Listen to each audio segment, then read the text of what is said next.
नमस्कार दोस्तों, आप सभी का बहुत बहुत स्वागत है हमारे YouTube channel business education point पर। दोस्तों, यदि अभी तक आपने हमारे चैनल को लाइक शेयर सब्सक्राइब नहीं किया है तो आपसे पुनः निवेदन करते हैं कि आप हमारे चैनल को लाइक शेयर सब्सक्राइब कर दें एवं आप हमारे चैनल के द्वारा उपलब्ध टेस्ट सीरीज एवं नोट्स भी प्राप्त कर सकते हैं। अलग अलग विषयों के नोट्स भी आप प्राप्त कर सकते हैं बेहद किफ़ायती दामों में, जो कि नए सिलेबस के अकॉर्डिंग बनाए गए हैं। एवं आप हमारी 2020 की प्रारंभिक परीक्षा एवं 2019 की मुख्य परीक्षा की भी टेस्ट सीरीज ज्वाइन कर सकते हैं, जो कि आपके चैनल बहुत ही उपयोगी भूमिका का निर्वहन करेंगे। डिस्क्रिप्शन बॉक्स में जाकर इंस्टा मौजू की लिंक से आप प्राप्त कर सकती हैं। आज का जो हमारा वीडियो है वह है MPPSC की 2019 की मुख्य परीक्षा को ध्यान में रखकर बनाया गया है, जिसमें हमने सब्जेक्ट जियोग्राफी को लिया है। तो चलिए चलते हैं आज के हमारे वीडियो पर। टेरा रोसा। टेरा रोसा मृदा का एक प्रकार है जिसमें चूना, लोहा एवं कल्ले की प्रधानता होती है। जब किसी क्षेत्र में जमीन के अंदर जल का रिसाव होता है तो वह मिट्टी के कई तत्वों को नष्ट या खत्म कर देती है। इससे मिट्टी में रासायनिक परिवर्तन होता है। इस प्रक्रिया में सामान्यतः लाल मृदा का निर्माण होता है। इस प्रकार की मिट्टी में निर्मित क्षेत्र को टेरा रोसा कहा जाता है। तो आज हमने 3 मार्क का क्वेश्चन को लिया है, देखते हैं। टेरा रोसा को एक बार पुनः देखते हैं। टेरा रोसा मृदा का एक प्रकार है जिसमें चूना, लोहा एवं क्ले की प्रधानता होती है। जब किसी क्षेत्र में जमीन के अंदर जल का रिसाव होता है तो वह मिट्टी के कई तत्वों में नष्ट या खत्म कर देता है। इससे मिट्टी के रासायनिक परिवर्तन होता है। इस प्रक्रिया में सामान्यतः लाल मृदा का निर्माण होता है। इस प्रकार की मिट्टी से निर्माण क्षेत्र को टेरा रोसा कहा जाता है। संप्राय मैदान। जब नदियां अपरदन प्रक्रिया द्वारा अपने आधार ताल को प्राप्त कर लेती हैं तो संपूर्ण भूभाग एक संप्राय मैदान में बदल जाता है। यह मैदान नदियों के द्वारा किए गए अपरदनात्मक कार्यों से निर्मित होता है। इसके उदाहरण है छोटा नागपुर, भारत का अरावली क्षेत्र, मिसिसिपी का ऊपरी भाग, रूस का मध्यवर्ती भाग संप्राय मैदान के उदाहरण हैं। प्रवाल वलय।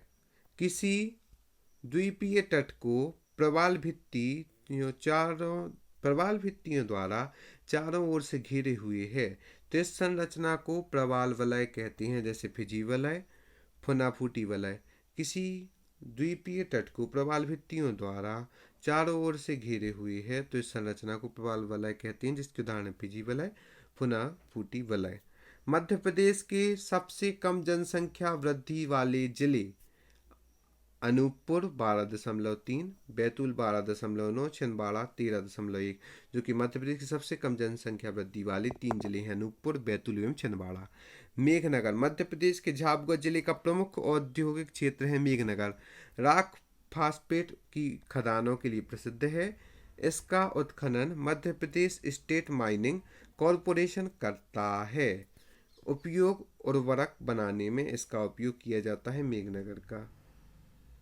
मेघनगर में उपयोगी उर्वरक बनाने में इसका उपयोग किया जाए। औद्योगिक क्षेत्र है। राख फास्फेट की खदानों के लिए प्रसिद्ध है।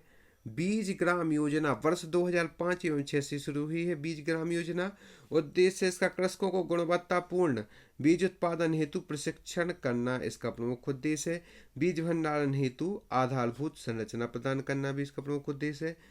केंद्र सरकार के पूर्ण सहयोग से राज्य सरकार द्वारा चलाई जाती है बीज ग्राम योजना, जिसका प्रारंभ 2005 एवं 6 में किया गया है। बुक्सा जनजाति उत्तराखंड के नैनीताल, गढ़वाल और देहरादून के ग्रामीण क्षेत्र में निवास करती है। बुक्सा जनजाति, इनकी आवासीय क्षेत्र को बुक्सार कहा जाता है। बधु मूल्य प्रचलित जैसे मालगति कहा जाता है। पंचायत प्रमुख को तख्त कहा जाता है। हेमेटाइट, इसे लोहे का ऑक्साइड भी कहते हैं। यह लोहे का दूसरा सर्वोत्तम किस्म, इसका रंग लाल एवं गेरुआ होता है। भारत का अधिकांश लोहा इसी प्रकार का होता है, अर्थात हेमेटाइट प्रकार का होता है। इसमें कार्बन का अंश से 66% तक होता है।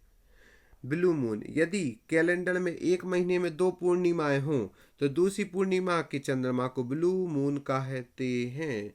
इसका मुख्य कारण 2 पूर्णिमाओं के बीच का अंतराल 31 दिनों से कम होना है।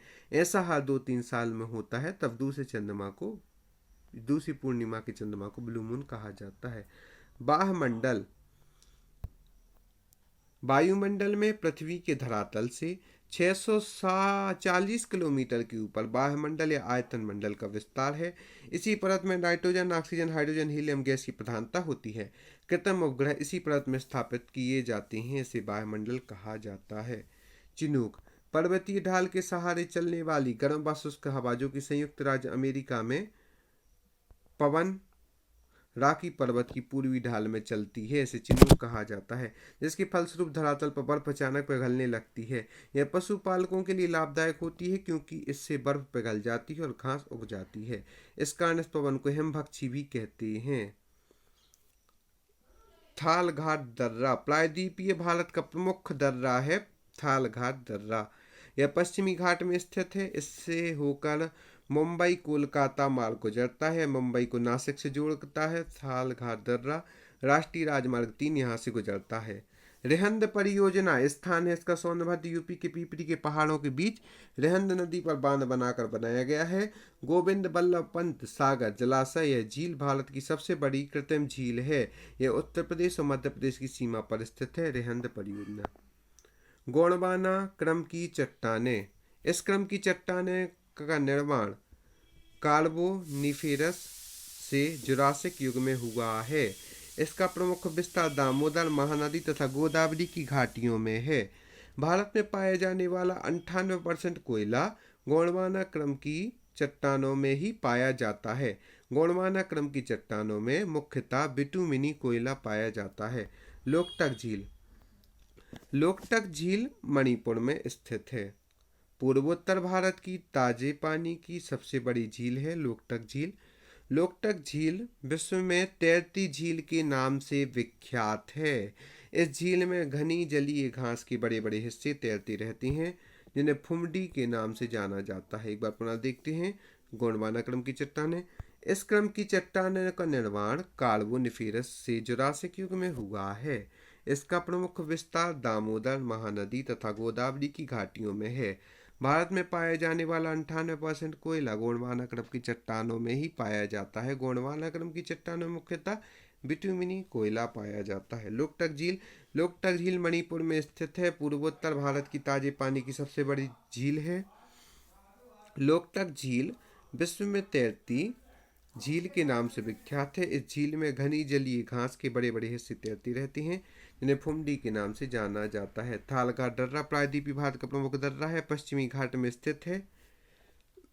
इससे होकर मुंबई कोलकाता मार्ग गुजरता है, मुंबई से नासिक को जोड़ता है। राष्ट्रीय राजमार्ग 3 से यहाँ से गुजरता है। वायुमंडल में पृथ्वी के धरातल से 640 किलोमीटर के ऊपर वायुमंडल आयतन मंडल का विस्तार है। इस परत में nitrogen, oxygen, hydrogen, helium gas की प्रधानता होती है। कृत्रिम उपग्रह इसी परत में स्थापित किए जाते हैं। हेमेटाइट इसे लोहे का ऑक्साइड भी कहते हैं। लोहे का दूसरा सर्वोत्तम किस्म है। इसका रंग लाल या गेरुआ होता है। भारत का अधिकांश लोहा इसी प्रकार का है। इसमें कार्बन का अंश से 66% तक होता है।